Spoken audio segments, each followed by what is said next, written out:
তো hello guys, আসসালামু আলাইকুম। তো সবাই কেমন আছেন? আশা করি আল্লাহর রহমতে, অশেষ রহমতে সবাই ভালো আছেন। তো আজকে একটা আমি বাজার দেখাবো সৌদি আরবের মাটিতে, যেটা বাঙালিরা খুব খায়।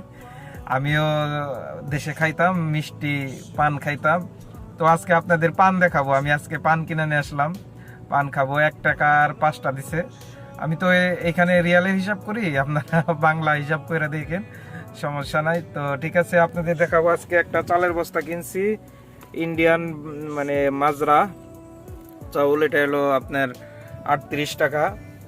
ওটা হলো 38 টাকা, 10 কেজি 38 টাকা। তো এখানে ধনিয়া পাতা আছে, ধনিয়া পাতা 1 টাকা। তারপরে এখানে ধুম্বা আছে, ধুন্দুল। তো ঠিক আছে, ধুন্দুল এটা 1 কেজি আছে এখানে। এখানে 5 টাকা।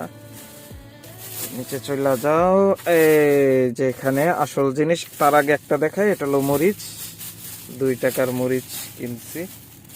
তো মরিচগুলো অনেক সুন্দর দেখতে, অনেক সুন্দর। ঠিক আছে, সবুজ কালার। 100 মরিচ। তো এইখানে আছে সেই পান, বাংলাদেশি পান। সবই পাওয়া যায় সৌদির মাটিতে, খুঁজলে সবই পাওয়া যায়। এই তো পান,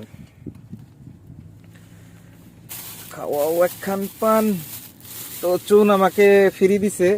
এখানে হলো সুপারি, 1 টাকার সুপারি। এখানে 1 মুঠ সুপারি দিছে 1 টাকার, বাংলাদেশের 30 টাকা।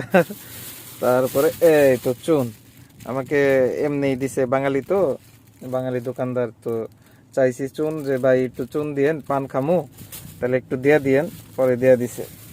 সেই বলছে যে আপনি নিয়ে যান, সমস্যা নাই। একটু কই তো চুন। আর বললাম খাইয়া দেখি ভাই, দেশে খাইছি, এখন তো আর খাই না, খাইয়া দেখি কেমন লাগে। তো সবাই ভালো থাকবেন। অনেক খাওয়া দাওয়াই হয়, দেখাই না। আপনাদের দেখাবো এরপর থেকে, কি রান্না করি, কিভাবে খাই, কি খাই না খাই, তো সবই দেখাবো ইনশাল্লাহ। তো আশা করি সবাই ভালো থাকবেন। খোদা হাফেজ, আল্লাহ হাফেজ।